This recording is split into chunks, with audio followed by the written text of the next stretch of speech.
caros alunos, tudo bem? Meu nome é Priscila Guimarães e hoje eu vou falar para vocês a respeito dos princípios no direito do trabalho. Iniciaremos dizendo o que são princípios. Princípios são fundamentos na quais serão diretrizes para a criação de uma nova norma. Se porventura for realizada a criação de uma norma jurídica, os princípios é como se fosse o primeiro degrau desta escada. Ele serve como diretrizes para, no caso, inspirar esta criação. E hoje nós iremos dizer o que são princípios. Bom, os princípios norteiam o direito e eles não estão em nenhum dispositivo legal. Eles têm força de lei, porém, eles inspiram essas criações, sendo um deles o princípio do contraditório, ampla defesa e até mesmo a dignidade da pessoa humana. No direito do trabalho, nós temos os princípios que eles agregam o contrato de trabalho para uma relação boa entre empregado e empregador, uma relação saudável entre as partes, sendo um deles o princípio da livre iniciativa, os valores sociais do emprego, o pleno trabalho, que estão elencados, então, na CLT e na Constituição Federal.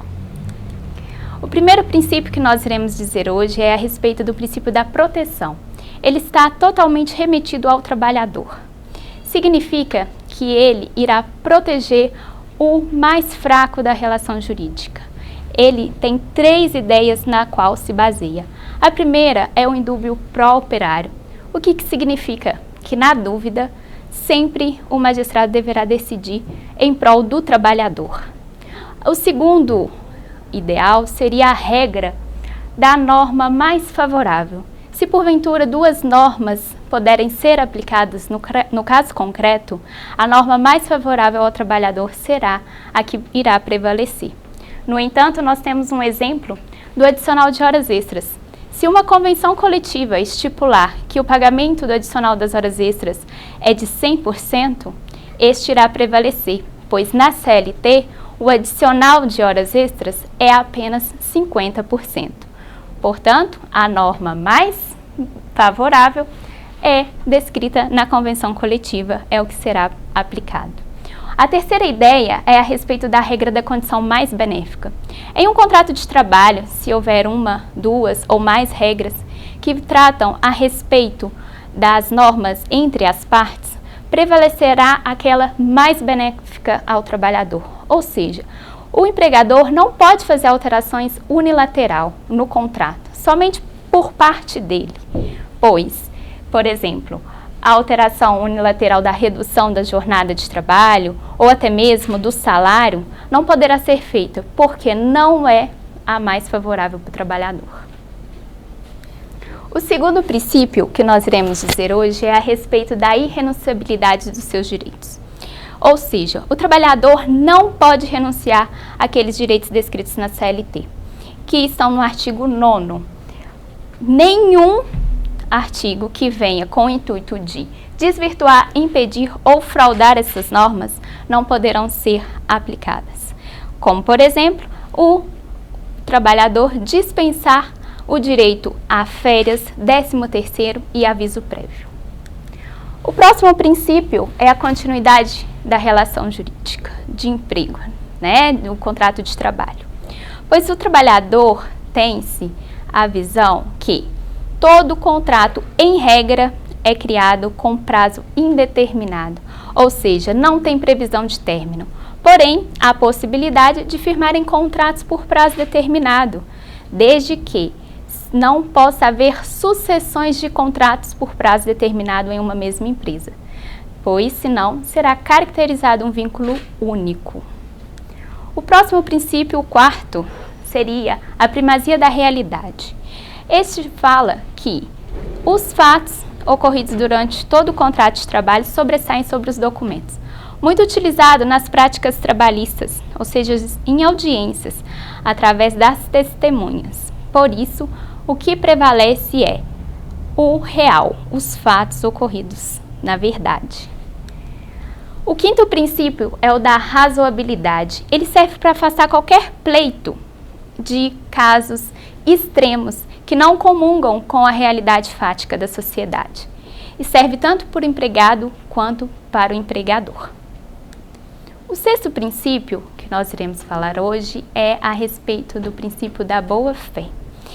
Ele tem o intuito que todas as partes do contrato de trabalho tenham, então, a intenção e atenda os preceitos da boa-fé, sempre, tanto no âmbito do ramo do direito do trabalho como em outros.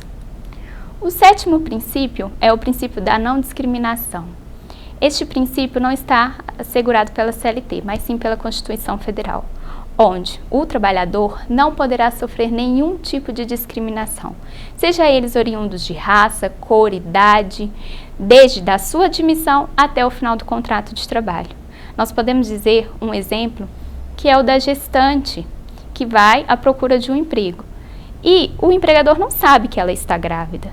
Não pode ele exigir um teste de gravidez para que ela possa fazer parte daquela empresa, passar no processo seletivo, porque seria um caso de discriminação quanto ao estado gravídico.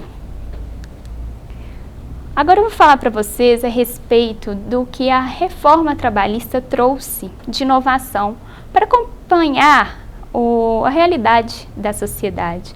Ela trouxe o advento, no caso, de novas regras, né, e editou outras, com o intuito de acompanhar todos os acontecimentos reais, né, que têm vindo com a evolução humana.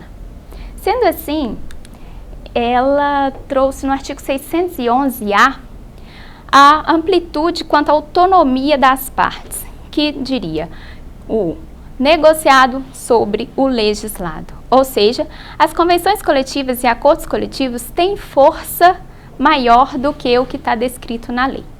Sendo assim, o trabalhador ficou, no caso, à mercê, né, dessas negociações, que por ser a parte mais fraca, porém assistidas por sindicatos, né, no caso da criação das convenções coletivas. Mas sendo assim, nós precisamos de prestar atenção no que pode ser negociado, como por exemplo, jornada de trabalho, banco de horas, remuneração, saúde e insalubridade.